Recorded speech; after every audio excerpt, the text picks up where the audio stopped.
This is Van Electric Ghost, and we're on the air with Karissa. We're Karissa Dean. We got KarissaDean.com. And you're a trailblazer on transformation. And I wanted to welcome you to the Van Electric Ghost podcast. How you doing tonight?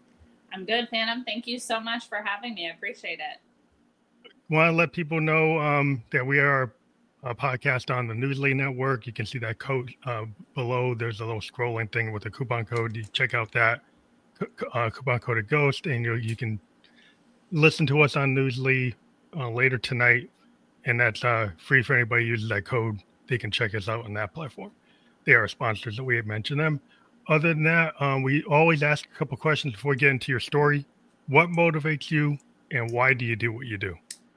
Great question. I think what motivates me is the transformation I made in my own life is the motivator behind my business, my life, the way I want to show up in the world, because change is why I'm still here on Earth. And I'm super thankful for that. And I want to share that story with other people so they're inspired to stay here as well. So how did you get into being a business mentor or coach? Yeah, it's an interesting story. I'll condense it for your audience. So in 2019, I was a substitute teacher for Portland Public Schools. I was a mom, I was a wife, and my husband and I had been purchasing and I had been managing properties for kind of later in life retirement. And I was burnt out. I was overworked. I was overstimulated. I was tired. And I absolutely was not living life in my purpose. And so I was pretty much miserable and angry, and I hated everything. And I decided, I got to invest in myself. So coaching kind of landed in my lap. And through coaching, I discovered I'm actually really an entrepreneur. I really like business. I'm really good at business. And it kind of just spiraled from there. And throughout, my time in rediscovering who I am and my values and kind of getting myself back to a more regulated way of living, I realized that I wanted to teach other women or individuals that they too can change directions, choose themselves, and redefine, life and make it really exciting and beautiful for them. I think it's really interesting when people kind of come to their like the looking glass self, and then they realize their own truth. Yeah. And I always kind of refer to like Victorian ideas like looking glass self because I'm an artist. But the idea, the introspection, like you can't usually help other people unless you've done that kind of work yourself. 100%. Yep. To identify like, oh, why am I not happy? Right. Yeah, like, oh, I did all the things I ticked off the checklist, and I'm not happy. Like I've talked to like doctors, surgeons, and they're not happy. They weren't happy doing what they were doing because they thought that was their life purpose, but they actually had another purpose. Exactly. So sometimes like you have to. It's a hard truth to come to something when you're actually looking at yourself and you're going to work and you're like you don't feel it. Like, or you feel it too much, and it's like, this is not where I want to be. Yeah, exactly. I mean, I think that if you're numb to life, or if you're not at, like now, the reference point is it's a Monday for me here. I'm in Oregon, and I'm excited to wake up. I'm excited to get ready for work. I'm excited to do the work, and I think that that's available to you if you're doing what you're meant to do and you're in your purpose. Yeah, I think you just have to give yourself the permission structure, because some people or they're people pleasers, or they got responsibility and say, well, I can't do that. That's too selfish. Right. Or that's not safe. Right. So a lot of people, they think it's like, well, I'm being selfish, or it's shameful to be interested in what I want. I should only do what's good for everyone else around me. And so then you have to give yourself that permission structure. Yeah. And do you find it's like that crucible moment that you got fed up?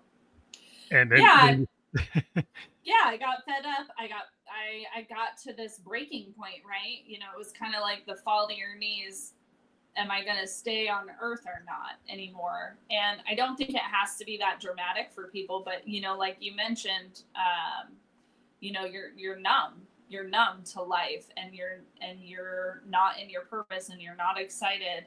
And you mentioned being selfish. Well, I think it is the ultimate selfish act.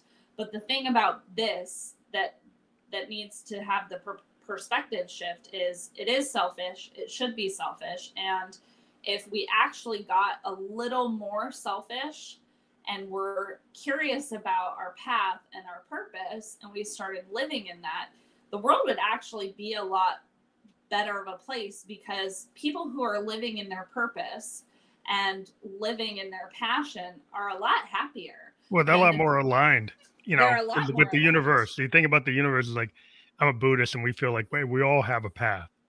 But sometimes we purposely deviate from our path for all kinds of reasons, and we're not where we actually are supposed to be. Correct. And it's kind of like an efficiency experts say, well, you know, if people aren't at their most efficient or most productive state, like if you're phoning it in, you're probably the most efficient person.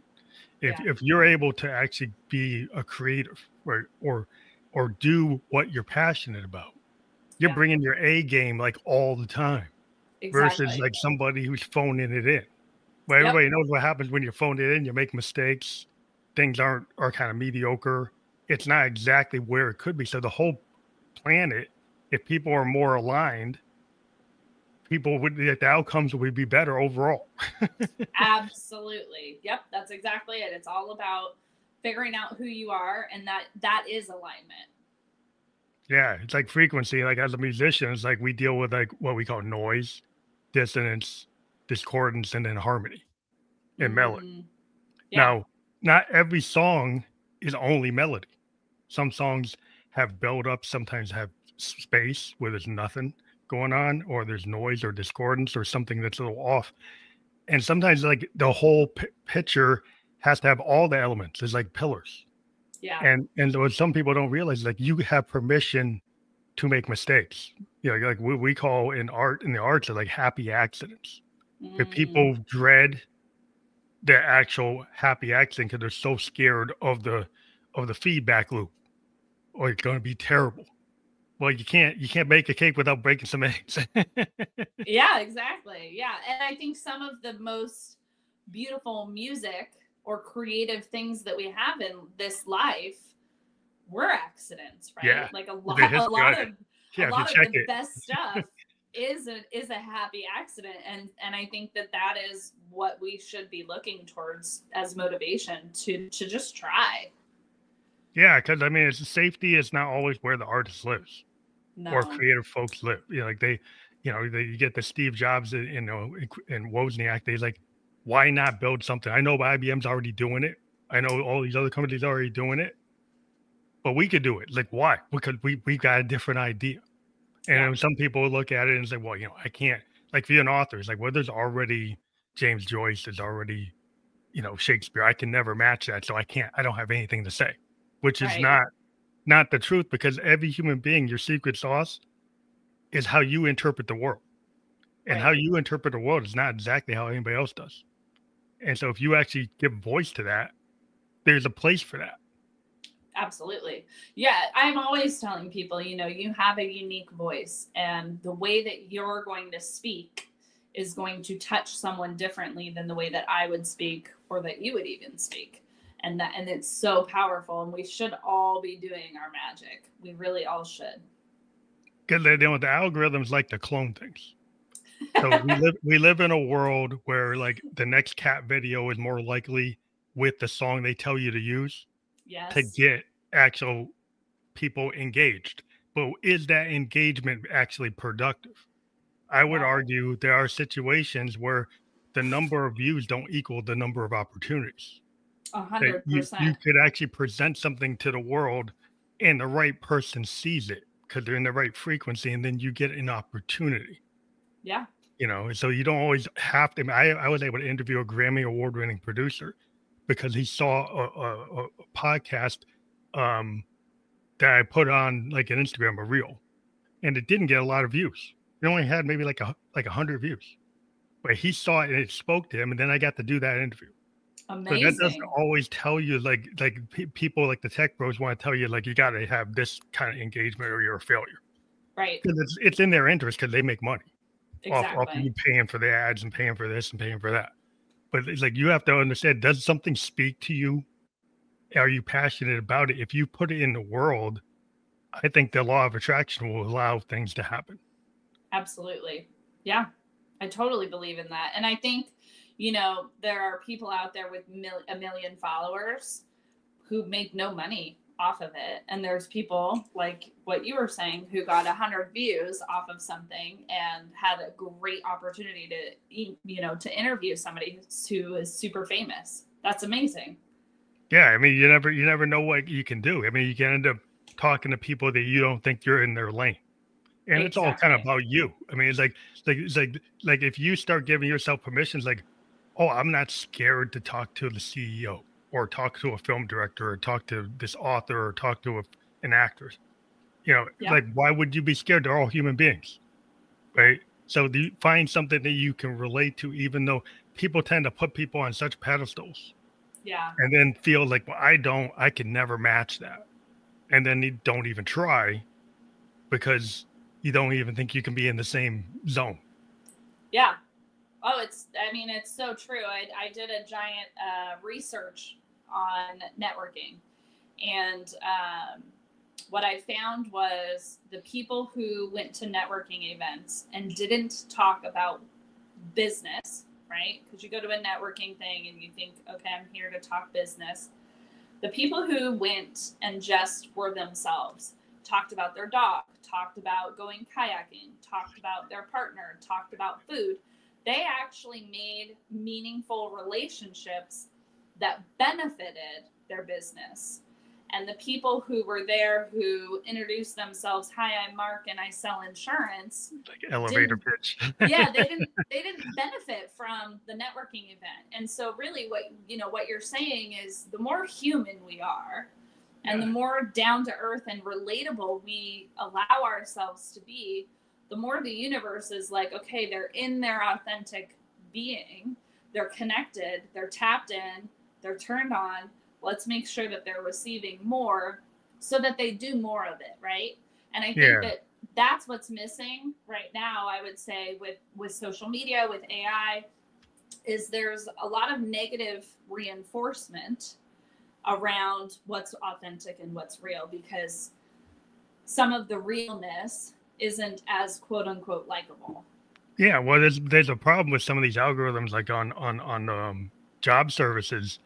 It's actually preventing human to human contact by prejudging and looking for how many acronyms you have and how many certifications you have. I want to say, I've been in software industry for 25 years. And my first opportunity, I was able to get into a software house. And I'd only been working at an insurance company. I'd never been a business analyst. But they saw something in me in the interview that on my resume at the time, I didn't have. I wasn't comp sci. I was a liberal arts major, political science and sociology. But when they talked to me, they realized that I could write research papers. Yeah. That I could do critical thinking. They looked at what I did. I had done a newspaper when I was in college. I had done all these, I led some organizations. And they said, well, you know, the HR person was able to kind of theorize, I think this person could actually add value. Yeah. But when you have things that are just predating things, right, with all these computer things, it's like the computer is not always the answer. No. Like the logic is not always right. Right. And human beings, I'm going to trust a human being interaction, like you said. Yeah. That the guy's not just regurgitating their elevator pitch to 20 people. Right. They actually feel like it's not an infomercial. It's a real thing. Yeah, you're a real. I mean, I think that's, I went to Target for the first time last Friday. I went to Target for the first time. I haven't been to Target in forever. Wow. I hate going to the store. I really do. I'm not a shopper. And I go in and I was just baffled. There's nobody working. There's no humans anywhere, and everything is locked up. Like hairspray is locked up, Advil is locked up. Not very friendly.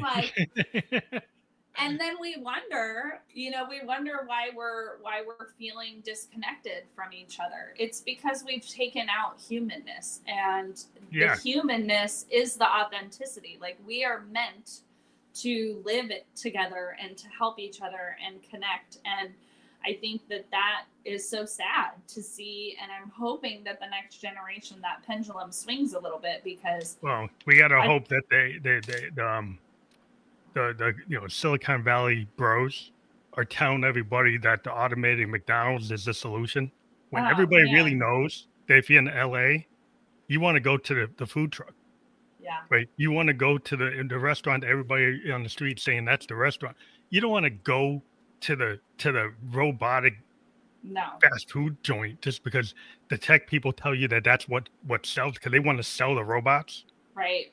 They want to sell the AI, and they want to sell the token fees. Like some guy told me, this tech bro told me, like, all music and films are going to be done by AI, so we won't need a lot of artists. And I was like, you're a tech bro, and that's in your interest because you get paid by the token. Yeah. That is not something that I think any human being really wants to hear.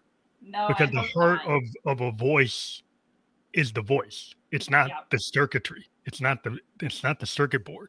That's not what people want. Right. Well, and I think the thing, to tie it back to like the authenticity and living in your purpose, it's feeling, right? And AI, as smart and helpful and beneficial as it can be, it can never encompass feelings. And that really is the driver for what makes you feel good, is how am I feeling? Because if you're not feeling well, that's when you need to take better care of yourself. You need to pivot. You need to make some habit changes. But when you're feeling really good, that is that high frequency, that law of attraction vibration, where you are going to receive so much beauty in your life because you're tapped into a higher frequency. And AI can never touch that. So it's just the random. But I mean, the random lives. Well, the random nature of your experience, because it's like subconscious, it's external, it's internal. It's kind of the idea of the artist can tap into this idea of a muse. The idea of a muse is really like it's your subconscious and the external and whatever's kind of going on. And then the other thing is your artistic ability, your 10,000 hours that makes you a writer, that makes you a painter, that makes you a musician, that makes you whatever you're doing. And so it's your way to discern things. And then it's your secret sauce of like, how do you interpret that? Right. Yeah. And people would say, like, I always say, give an example, like Stevie Ray Vaughan playing Voodoo Child versus Hendrix. Hendrix wrote it. Stevie Ray Vaughan is a Texas bluesman. Both of those songs, when you listen to them, they might appear to be the same, but they're not the same at all. The two different interpretations. One guy wrote it and the other guy interpreted it. They're not note for note the same at all. They're different textures and different feelings and how it's done. And that's the nature of the blues. The blues has a structure, but everybody who goes into it, from Lead Belly to any of the great, bluesmen, they interpret the same pentatonic scale in different ways. Yeah. And so, AI could say, well, that's this. And it could actually give you something that's in that form, but it's never going to be what Lead Belly did, or Bo Diddley did, or Hendrix did, or what anybody else did.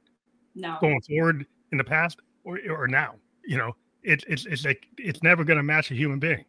No. It might approximate whatever it's in its machine library. Yeah. And if you're not discerning, you might think that that's art. Right. It's kind of like fast food art.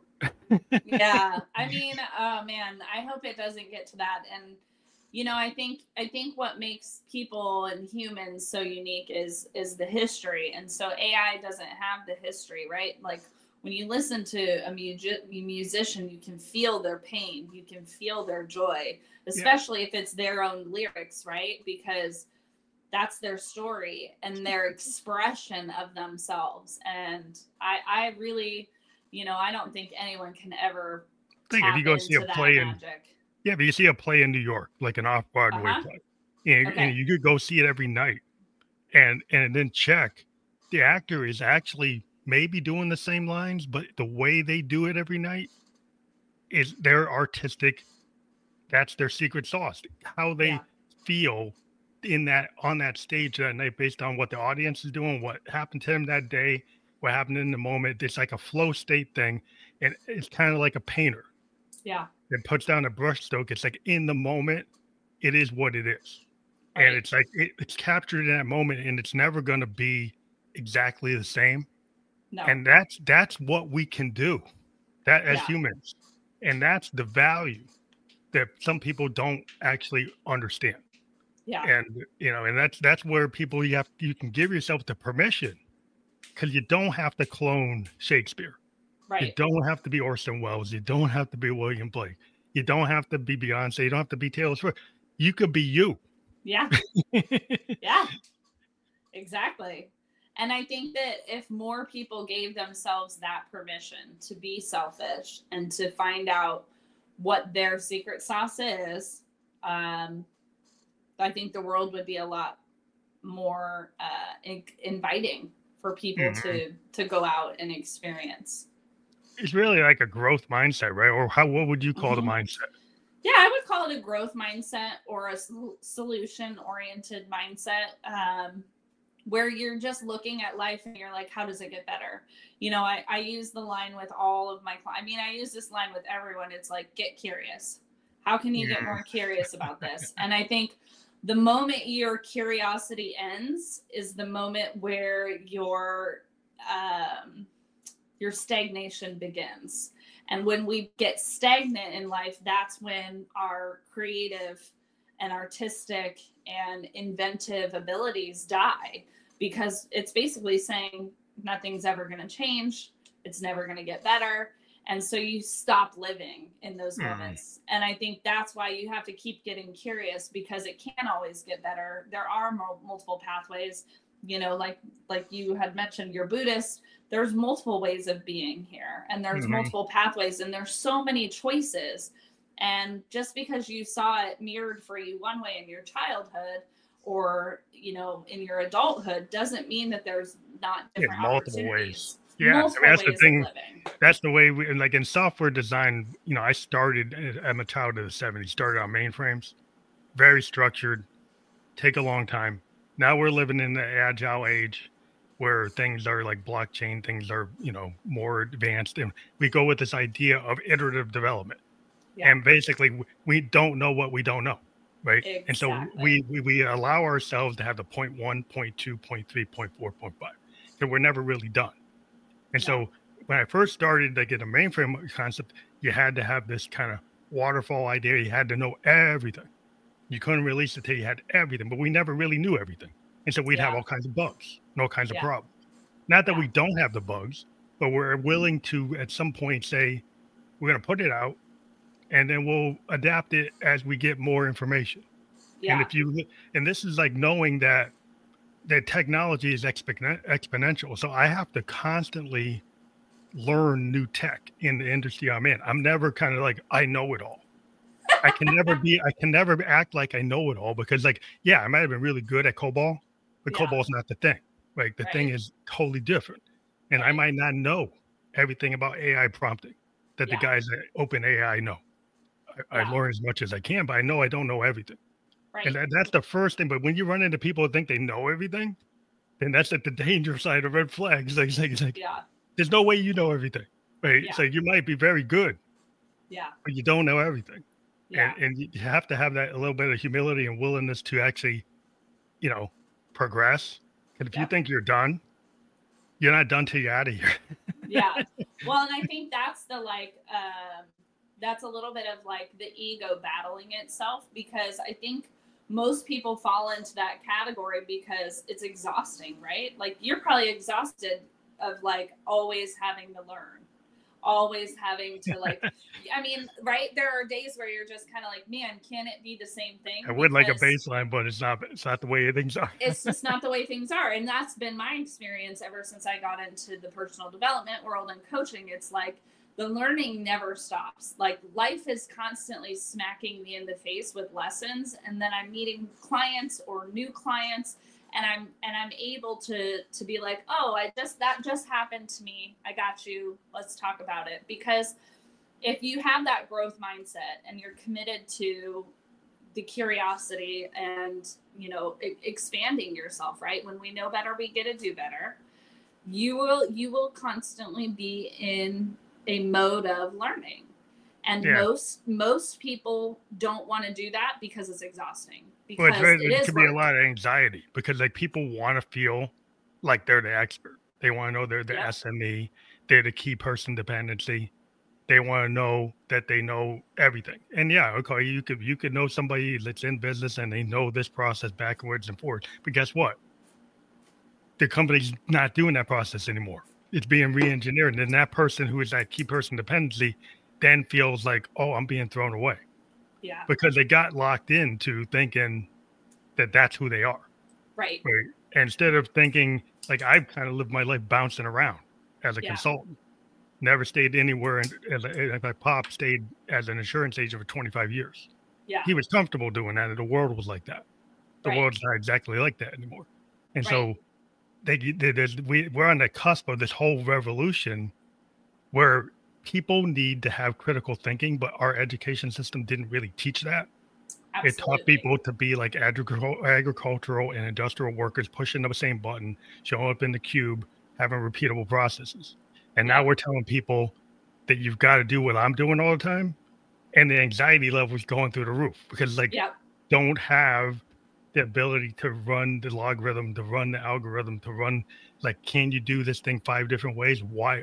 Make the argument of how you could do it. Yeah. The logic, the philosophical argument, Camus, Sartre, thinking. Right. Most people don't go to school and get into thinking. No. They go in, they get a certificate for a specific thing. Right. And then they wonder why, when that thing goes away, like, they can't survive, because you have to be able to think. You have to be able to learn how to learn. Yeah. Well, and I think it's the willingness to be wrong, or the willingness to change. You know, if we're unwilling, you know, if we're like, this is how it's always been, and we're going to keep doing it the same way because it's always been done that way, then you're never willing to be wrong, right? And so you're just stuck in that cycle. And I think we're on the cusp of that revolution where you get to be wrong, and being wrong isn't bad anymore. It actually just means that you're learning and you're evolving and that you're trying something that you don't understand. And for me, you know, when I'm listening to you share, it's about the trust of the self, really, is what we're talking about. If you trust yourself, then you're okay being wrong. When you feel safe in yourself, when you trust yourself, when you know, I got me, I'm going to be able to manage whatever's coming my way, you know, and you have that like grounded center, you can handle it. And the anxiety might be there, but it's not crippling anxiety. It's anxiety that's like, oh, I'm at my edge. I'm uncomfortable. I got to learn a little bit. I'm uncomfortable. This is a little bit challenging, but you trust that you can do it, and you feel safe within yourself. And I think that's where we get a look at what's our trauma, what's our healing, and how do we shift our perspective to feel safe in our bodies, to learn how to trust ourselves, so that we can live in our purpose, so that we don't become a hamster on a wheel and feel terrible and miserable for the rest of our life. Can we get addicted to codependency, like whether it's a toxic like relationship or a toxic workplace or a toxic neighborhood, toxic, you know, city, like family, like there's all this microcosm. I learned in sociology, like family level and then societal level, right? Macrocosm. So microcosm, macrocosm, it's two-way street. And it's like if you can't get over the fact that you can have happy accidents instead you call it mistakes. right? And then you don't like learning from your mistakes. So you never, like, we have a thing where we have lessons learned, right, at the end of every project, and we go through honest about what we did wrong and what we did right, and what we could do better. And a lot of people don't want to, you know, first time you get into that, people don't want to talk.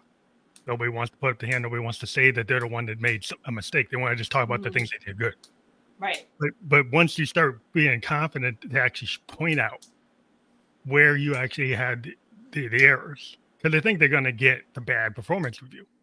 Right. They think they're going to get nailed for, well, you're going to be responsible for that because you mentioned it. So now you own it. So now Right. you're going to get the hit. Yeah. So it's like the way we penalize people being honest. Correct. Like sometimes you're not rewarded for being as honest or open. And so society kind of puts the Band-Aid on it, puts the cover on it, and then you don't learn anything. Right. Because you don't want to actually go into it. Right. And it's hard because sometimes you will pay a price.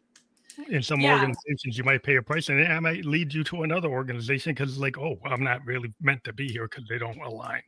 Exactly. Yeah, I was going to say that's honestly just poor leadership. I mean, I think as somebody who has employees and leads people, me owning my mistakes in front of my employees and me saying, oh, you made a mistake. What'd you learn from that? Allows this level of vulnerability. And really that's what's missing is this vulnerability piece to be like, wow, you made a mistake. Maybe it cost the company $1,000. Maybe it cost the company $100,000. But are you going to make that same mistake again? No, probably not. Okay, great. Let's not make that same mistake again. And I think that's like that growth mindset in leadership is, as a leader, are you leading your team and your people? Are you giving them permission to make mistakes so they can learn? Mm-hmm. Yeah, instead of trying to be perfect, like everybody's trying to do, everybody wants a surgeon to be perfect. We know that's super critical. Right. But the fact is, there's no way they can be because they got malpractice insurance for a reason. Yeah, exactly. So the idea is like, okay, that's like a very big bar. You can't make a mistake. The NASA engineer. Well, you make that mistake, the rocket's gonna blow up. Right. So it's like, well, there's high stakes. Absolutely. Even when there's high stakes in engineering, you learn from the rocket blowing up. Exactly. You can't actually progress to the rocket that doesn't blow up unless you blow some up. Exactly. Yeah. And I think some of the greatest things were birthed out of a lot of mistakes. I mean, we can look at Howard Hughes and all of his disastrous things that he tried to create. We can look at, Steve Jobs. We can look at, Bill Gates. We can look at some of these really influential people who created things that we wouldn't have had they not been willing to make a mistake. Yeah, it's on the cutting edge. Like I always point out an artist like Miles Davis, who is like the king of bebop. And bebop is like a canon in jazz. And then the guy who created that kind of bebop canon goes and creates fusion. And even within jazz to this day, people say, well, that's not real jazz. There are people that think bebop is like a canon. It's like Shakespeare. It's like that's real jazz. That's the only jazz I really want to teach my kids in college, that the fusion is too experimental. It's not really jazz. Sure. But the thing is like sometimes when you're at the bleeding edge, you do something that's uncomfortable to the people in the canon or the people who create the canon. And they say, well, what's that? Yeah. Well, that's because that's where like people who are that creative will push the boundary. Right. And when you push the boundary, not everybody's going to love it. No, it's not most people won't. Most people won't because they're uncomfortable and they're not comfortable because they don't trust themselves, because they don't know themselves, because they've never spent a moment living in their purpose, feeling the light of that exploration. Yeah, I mean, sometimes things they're not for everybody. It's like why you have a popular song, and then you have a critical song. You're like, you could be like Bob Dylan and Lou Reed are not everybody's cup of tea. No. But the critics will look at those and they'll say these are 5-star records. And you can sit there, so I don't get it. Why is it 5 stars? But it's because when you look at other things, they're not so obvious. Like they both don't have perfect pitch. They're both more poets than songwriters. They're not going to sing like Nat King Cole. They're not going to sing like Marvin Gaye. But if you actually look at their words, they're poets. Right. So it's actually when you look at the words, and words can have relevance. Yeah. But if you actually listen to a song and all you care about is it catchy, right? You don't actually value the words. Yeah. You value the catchiness. So that's how you judge it. So if that's how you judge music, then you're gonna say, well, those guys are no good. Right. So yeah, and I think it's interesting too, because I mean that's just like what's popular, right? That's just like going with the flow. What's quick, what's easy, what sells, kind of a thing. And I mean, again, we can take those three examples, Howard Hughes, Steve Jobs, and Bill Gates, and we can say, had they gone for the quick fix, we wouldn't have Apple, we wouldn't have, Macintosh, and we wouldn't maybe not be flying airplanes the way that we are now. Yeah, and music, the revolution of what Dylan did allowed songwriters in the 70s to expand beyond him. And so we got a whole generation of songwriters even to this day that are into depth, right? And that increases the artistic value of the medium by making it more than just about money. Right. And so that's where the value sometimes comes in from a different perspective, that it's not always about who's the biggest seller. It's like, do they actually have a cultural impact? Ooh, yeah. I love that. And that's in art. That happens all the time. Like, people can have a cultural impact, but they don't make any numbers. No. But they actually impact the canon. They get taught in school. People get taught a technique, and with this, like Orson Welles, in terms of his film technique on Citizen Kane, he didn't know that the camera was limited in its view. And so he came up with these cinematic views that are to this day used as like part of the canon of filmmaking. But when he did it, people said, well, how'd you do that? Well, I didn't know what you couldn't do. So I did what I felt like what I thought it should do. So he wasn't limited by what had been done. He wasn't like trying to stay in some kind of AI algorithm. He's like, if I can see it and I can view it, I'm going to try it. Yeah.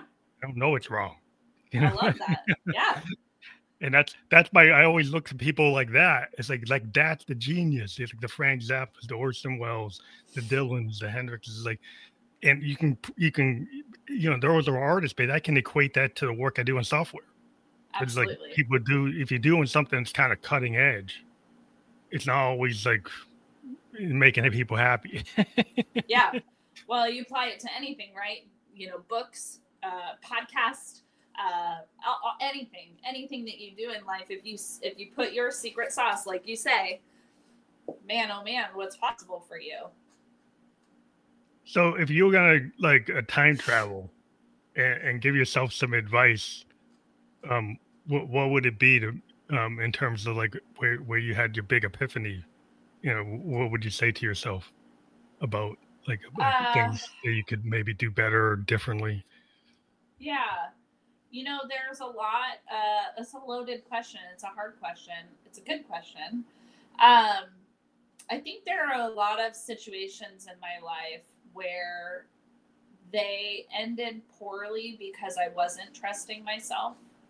And I would go back to a younger version of me and give myself permission to leave rooms before I was forced out of the room.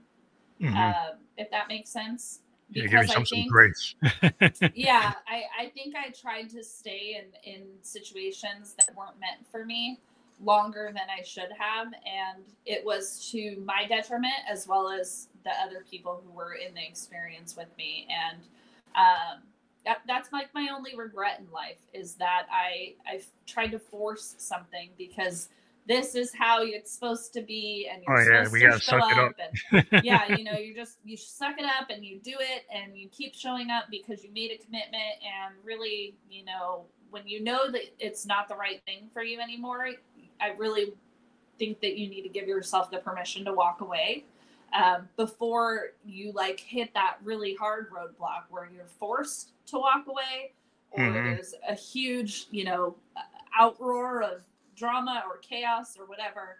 I would go back and tell myself to leave the room. I think that's a really good advice, because I think a lot of people stick it out. Like I was talking about, like surgeons, doctors, lawyers, and they found out like, 10, 15 years into it, and like 5 years into it, they didn't like it. But then they said, well, maybe it'll get better. It's like, usually, like if it's not getting better, it's not going to magically somehow get better 10 years from then. No. It's like usually, and it depends on what you want to do in life. Yeah. Why are you doing it? Like, people have to, it's like, what is your goal? Right. And some people, they're not clear to themselves about their goal. Yeah. they're not clear. It's like, why are you doing it? Is it for the money? Is it for the power? Is it for happiness? Is it for respect? Yeah. Like, and then what's the level with all these things? And Yeah. What's it would worth? you feel better if you did something you felt more respected, or you felt more comfortable, or you felt more like gratified about what you're doing? And Absolutely. if you have to be honest about it, it's like, yeah, there are ways that you could actually satisfy those things. And Yeah. you don't have to just suck it up like your grandpa and pa said, great grandpa said, there's all to suck it up. Yeah. Like, Yeah. Yeah. like my grandpa is like working in a mine, going through mine explosions because like that's what I got to do because I'm a miner, Yeah. and that's what he felt like he had to do. He didn't feel like he had a choice. Yeah. But that's just a different mindset. It's a different place in time. Yeah. Definitely a different place and time. And I deeply feel for some of our, ancestors and the previous generations, because as limited as some of us might feel who are listening to this conversation, we are the most free. We do have more choice than our ancestors did.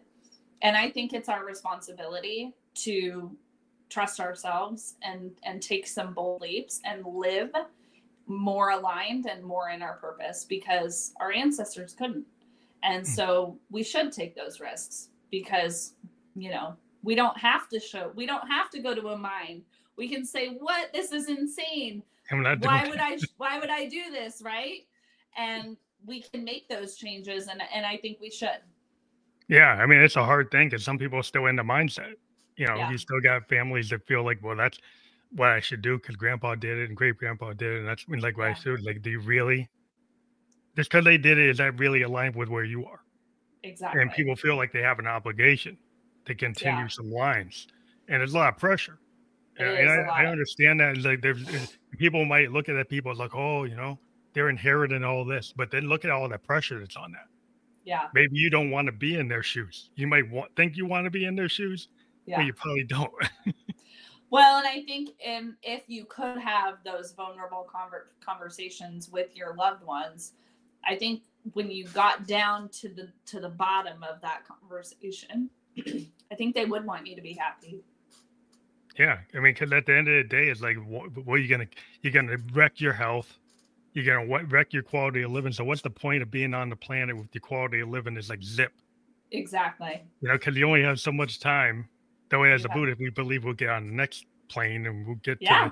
and we have time to make mistakes because we'll do it over and again until we learn something. Exactly. But some people don't think that way. But it's like it's still an opportunity. It's like Yes. you don't have to be locked in. You can always, like, I talk to artists that are like, elderly artists, and they feel like they still have something to say. Yeah. That to me is always, this lights up my day when I talk to like a person's like 80, 90, and they still feel like they have something to say. And I was like, there are kids who are 20 that don't think they have something to say. Yeah. And it was like, it tells you the perspective of time. 100%. And mindset. It's huge mindset. And Yeah. I would say, that 80-year-old knows something that the 20-year-old was never told or taught or has heard before, right? Where they do have something valuable to say. And I think that's our job, the middle generation, to empower people to find your purpose, do your dream thing. Like, what is it that you want to be and create and have in this world? And let's help you make it happen. So what was like your boldest risk? Is this getting into what you're doing today, or is there other risk that you maybe can relate to the audience? Ooh, I think the boldest risk was to get selfish and choose myself. Yeah. I think that was a pretty bold risk because it really caused a lot of upset. I was a chronic people pleaser. I was a chronic, living for other people and totally not taking care of myself. And when I hit the brakes, it was like everyone around me just was like, well, I don't understand. Like, what happened? Yeah. They're like, what do you mean you're not coming? What do you mean you're not bringing dinner. What do you mean? What do you mean? And it's like, They were used to it. Yeah, they were totally. I'd spent my whole life making sure everyone was taken care of to my own detriment. And when I stopped, a lot of relationships left. I do not have the same friend groups. I do not talk to the same people. My family dynamic changed drastically, and that took a long time to kind of navigate and heal. And I would say it's better now than it's ever been. But I think when you choose yourself, that's the boldest thing you could ever do in life, because that's when everything gets to get better. And I look back and I'm so glad that I did it, because the people who are not in my life anymore aren't people I would want to be around. Yeah, with the alignment, like a lot of times it's like you have people around you, and it might be just because you're in proximity or you're in these kind of codependencies, Yes, or toxicity. yep. And once you get healed, like I'm a cancer survivor, and there were people around me before my cancer diagnosis, and then there were some people that just, because I was 27 when I had it, and some people could not deal with the mortality of their friend age 27 getting like a sarcoma. And Wow. I came to understand, is like some people that's so heavy they just don't know what to do. And some of those, and then some people I didn't expect actually are around.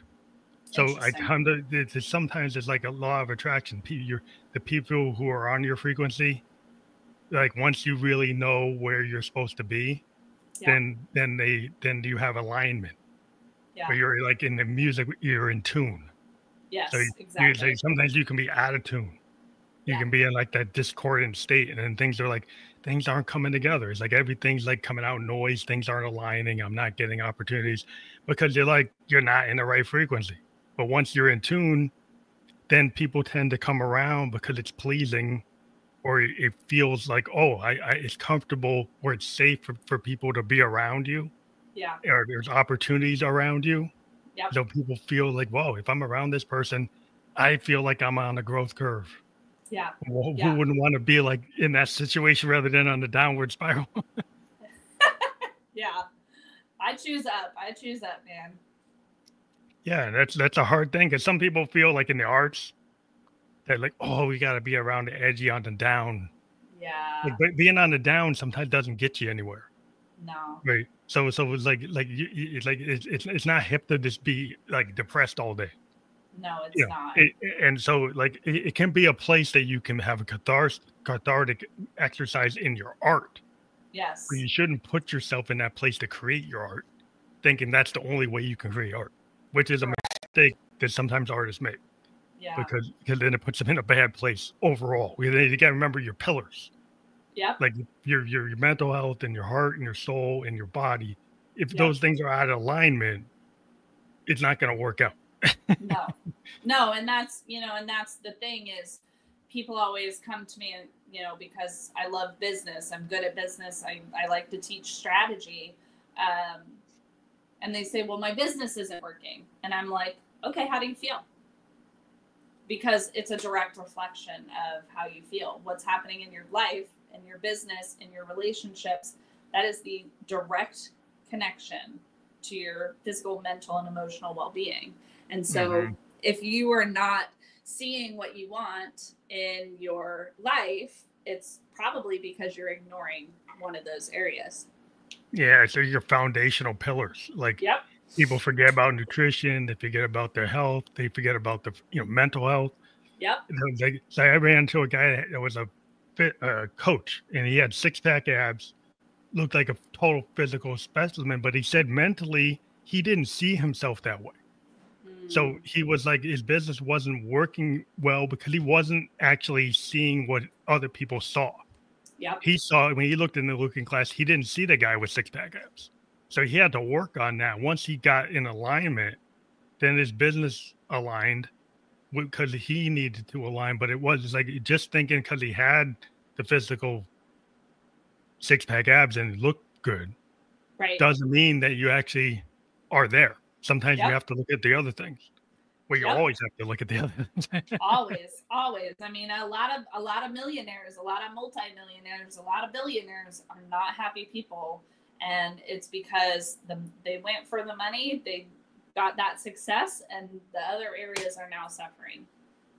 Yeah, it takes a lot of work to actually, have that looking glass moment and be honest. Like you said, like the people think, well, that's selfish.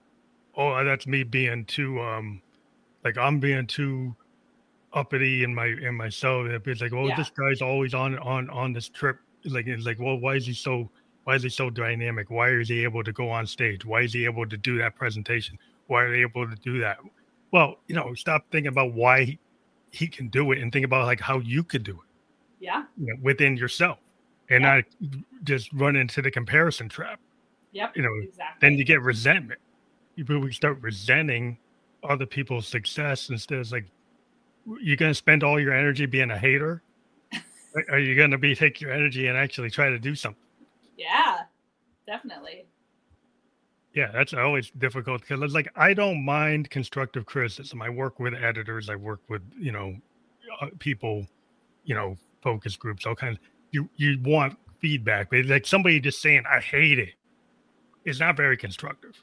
When somebody comes back and tells me like very detailed why something, then I'm like, okay, fine. You show me like where and why and how. But if you just say, oh, I hated it, well, what value is that? None.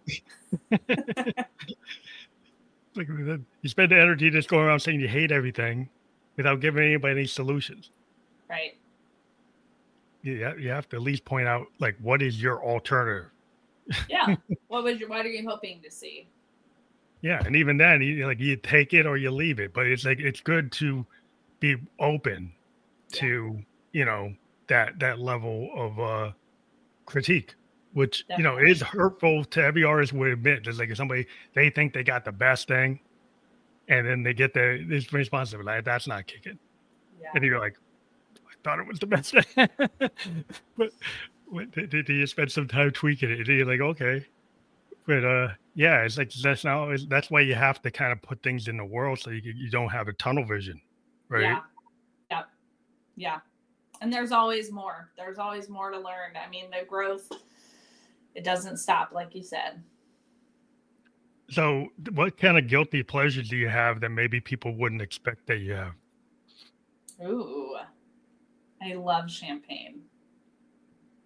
I love a good glass of champagne. Yeah, it's funny. I actually fell in love with champagne while on my first 10-day Vipassana retreat. And the whole time, I had this really good friend. She's a winemaker. She has a very successful winery here in Oregon, and she always was drinking champagne. And I'm just like, you're crazy. You're weird. I don't understand it. So I'm at this silent meditation retreat, and I literally got out of it. A couple days later, she calls me. She's like, how you doing? And I was like, I'm ready to have champagne with you. And she's like, what? I've been trying to get you to drink with me for years, and you never do it. And I was like, I'm ready to do it. So my guilty pleasure is definitely a delicious glass or bottle of champagne, whatever is available. That's cool. Well, it's good to have something that kind of puts you at ease, puts you in a place that's like everybody has the thing. Everybody's got a vice. Like I like my Maine lobster because I'm a New Englander. Yeah. I can't have that every day, but it's like, if I can go to Cook's Lobster House, like right in Maine, go right to where they bring it in, and to sit there and get like a 2-pounder with like all the fresh veggies because they make it themselves. They got their own garden. It's like, that to me, better than going to New York. Though I mean, I like going to New York, but it's like there's something about being like in the lobsterman's backyard and actually having a restaurant, like, and you see the boats coming in, and like that's fresh. That's it. That's the real deal. I'm in. When are we going? I'm in. I'm sold. Yeah, that's like the best place. I'm always pushing them, but it's like I found it when I went to college in Maine. And I'm like, my professor brought me there, and I was like, oh, and I bring my family there. Like for vacations, we go to Algonquin and then we go hang out there. But yeah, it's just I'm a New Englander. I like hanging in the pines. Yeah. But yeah, just having something that like you can have an event. Yep. To give you something that's like, special in this world to you. Yeah. And then you can kind of share it. Like you having the champagne with your friend is like having it with a friend is like that's the moment, right? That's the moment. That's what you want. It's like being around people. We've been talking about like people power, humanity. That's what you want to do. So if people come to KarissaDean.com and you have that welcome dash home, is that how they connect with you to try to get into your whole methodology of how you like to help people? Yeah, my website has, I have a blog on there. So I write monthly blog posts. They can sign up for my newsletter, which I send out weekly newsletters. They can tap into my podcast, which is Critical Conversations. They can book a call with me if they want to connect and see if they want to work with me.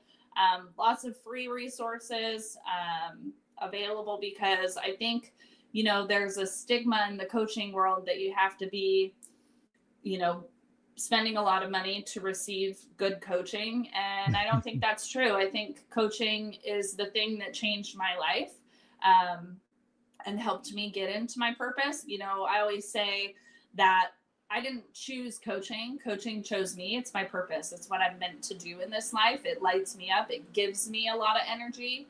And so I really want people to understand that change is possible and it doesn't have to be very expensive or super time consuming, but that it can be sustainable and effective and approachable.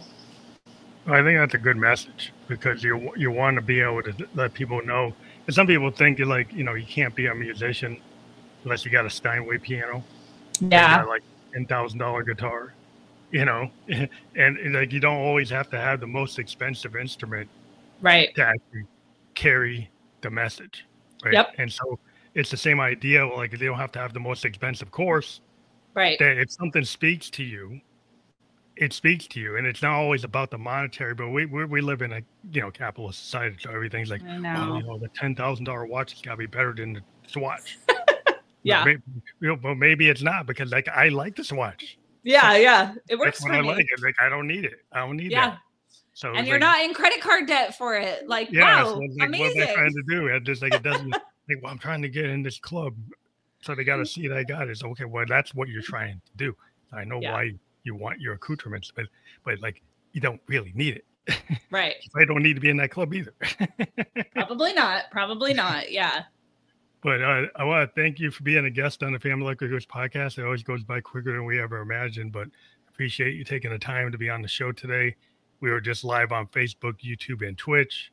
We will be on all the other podcast platforms where you can watch or listen to a podcast. And again, thank you for being a guest and spreading your knowledge today.